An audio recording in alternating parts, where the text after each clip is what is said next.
Before dawn, a monk enters a quiet room inside a Tibetan monastery. Outside, the Himalayan wind sweeps across the mountains. Inside, hundreds of butter lamps flicker in the darkness. At the center of the room stands a sculpture. It is nearly as tall as a person. Its surface is covered with intricate ornaments. Flames, lotus petals, sacred symbols.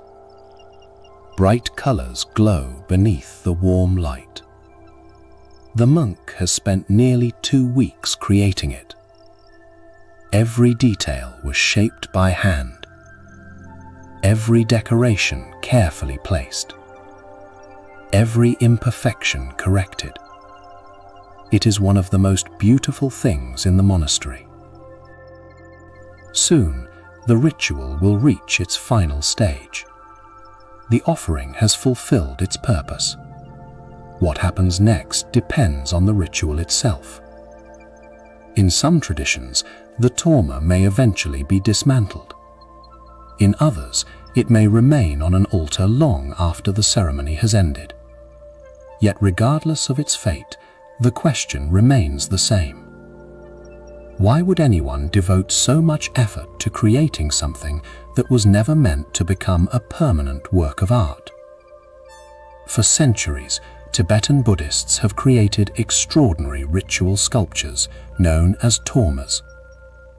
Some take days to complete. Some take weeks. Some are among the most intricate sacred artworks in the Himalayan world. And behind them lies one of the most fascinating traditions in Tibetan Buddhism. A tradition that reveals something profound about beauty, devotion, and impermanence.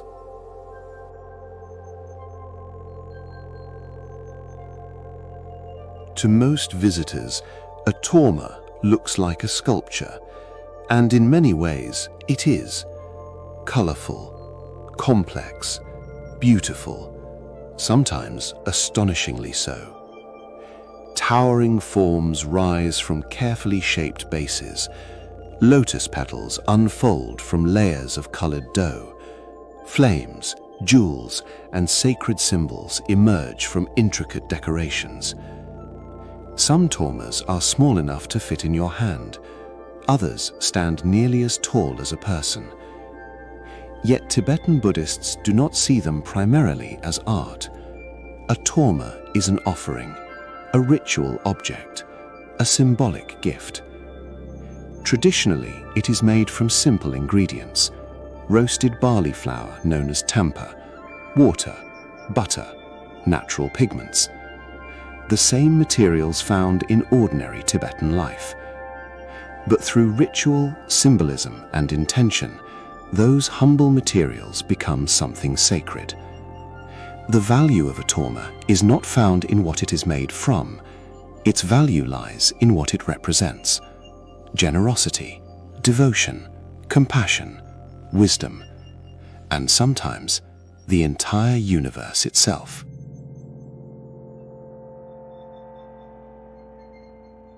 The origins of the Torma reach deep into Tibet's past. Long before Buddhism arrived on the Tibetan plateau, people believed the natural world was alive with spiritual forces. Mountains were sacred. Lakes possessed mysterious power. The landscape itself seemed inhabited by unseen beings. Offerings were made to maintain harmony between humans and these invisible realms.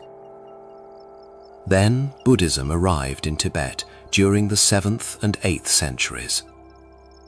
Rather than replacing existing traditions entirely, many older customs were transformed. Ancient offering practices gradually became part of Buddhist ritual life. Over centuries, monasteries developed increasingly sophisticated ceremonial traditions. Simple offerings evolved into symbolic sculptures. Each shape a quiet meaning. Each color gained significance. Each design became part of a living spiritual language. The Torma emerged from this process, a unique fusion of ancient Himalayan culture and Buddhist philosophy.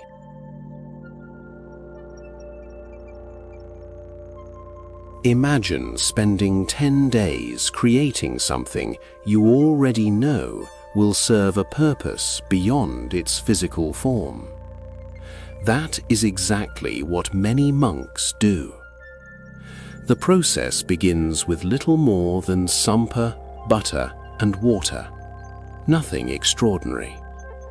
Yet over time, something remarkable emerges. A base is formed, then another layer, then another. Decorations are added one at a time. Tiny ornaments no larger than a fingertip, each one requiring patience and concentration. Hours become days. Days become weeks. Mistakes are corrected. Sections are rebuilt. Attention never wavers. For the monk, this is not simply craftsmanship. It is spiritual practice. Patience becomes part of the sculpture. Discipline becomes part of the sculpture. Mindfulness becomes part of the sculpture. Every movement of the hand becomes a form of meditation. The finished Torma is more than an object. It is the visible result of thousands of moments of focused awareness.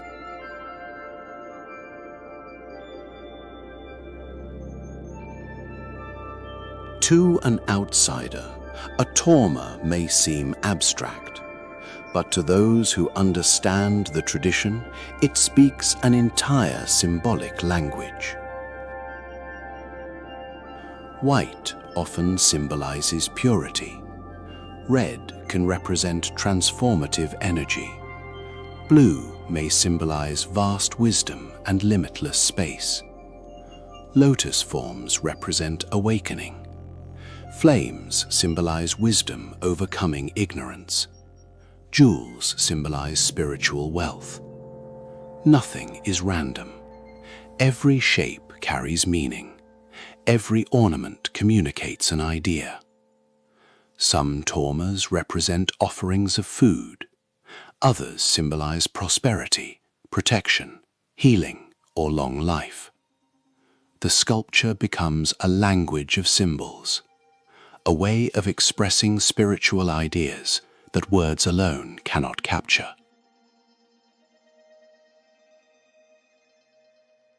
At first glance, many Tormas appear similar, but in Tibetan Buddhism they serve many different purposes.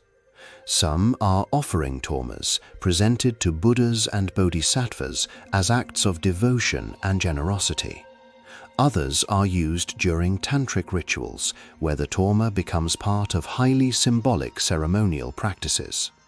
Certain Tormas are associated with long life rituals. Others are connected to protector practices intended to remove obstacles and negative influences. Some represent wealth, some represent compassion, some represent protection, and some represent something far more extraordinary: the entire universe. Mountains, rivers, treasures, everything beautiful and valuable imaginable, all symbolically offered in a single act of generosity. Some Tormas are simple and functional, others become extraordinarily elaborate. A trained monk can often identify the purpose of a ritual simply by looking at the shape and design of the Torma being used. There is another type that often amazes visitors: butter Tormas. In some monasteries, especially during winter festivals, monks create elaborate sculptures using colored butter, flowers, palaces, celestial beings, complex architectural designs, all crafted from butter. The freezing Himalayan temperatures help preserve these fragile masterpieces long enough for public display. To visitors, they appear almost impossible. To skilled monks, they are another expression of centuries-old tradition.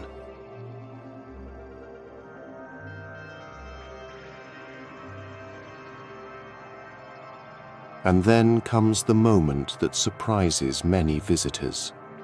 The ritual ends. The prayers conclude. The offering has been made. The Torma has fulfilled its purpose. What happens next depends on the ritual itself. Some Tormas may remain on monastery altars for days, months, or even longer. Others are carefully replaced during future ceremonies. But certain ritual Tormas follow a different path. They are intentionally dismantled after the ceremony. For many visitors, this can feel surprising. Days of work, hours of concentration, an object of remarkable beauty. And yet it is taken apart. In some traditions, the remains may be carried away. In others, they may be placed in nature. Sometimes they become part of a ritual specifically intended to remove obstacles and negative influences. The fate of a Torma depends on the purpose for which it was created. Yet beneath these differences lies a common principle. The Torma was never created simply to become a permanent work of art. Its purpose is ritual. Its purpose is offering. Its purpose is transformation. Whether it remains on an altar or is eventually dismantled, the object serves a spiritual function beyond its physical form. The lesson gradually becomes visible.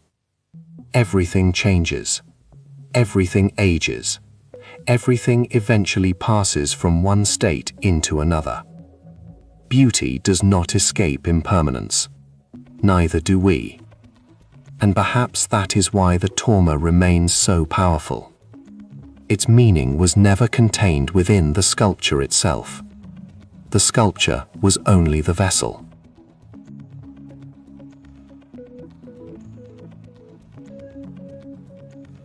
Most of us spend our lives trying to make things last.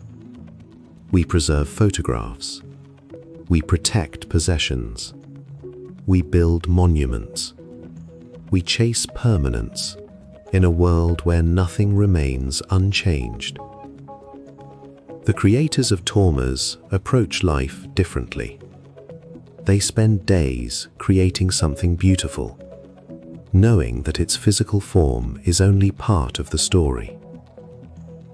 In Tibetan Buddhism, impermanence is not viewed as a flaw in life. It is part of life itself. Its value does not come from how long it survives. Its value comes from the meaning it carries while it exists. Tomorrow, another monk will begin another Torma. He already knows how the story ends. The sculpture will eventually disappear, be replaced, or fulfill its purpose in some other way, as countless Tormas before it have done. Yet he will create it anyway, not because it will last, but because some things are worth creating, even when they don't. Perhaps that is why this tradition has survived for centuries. Not because the sculptures remain. Most of them do not. What survives is the lesson. A flower is precious because it blooms for only a short time. A sunset matters because it fades. The monk who entered the monastery before dawn eventually completes his task. The room grows quiet once again.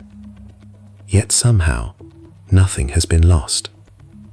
Because the most important part of the Torma was never the sculpture itself. It was the wisdom hidden within it. And that remains long after the sculpture is gone.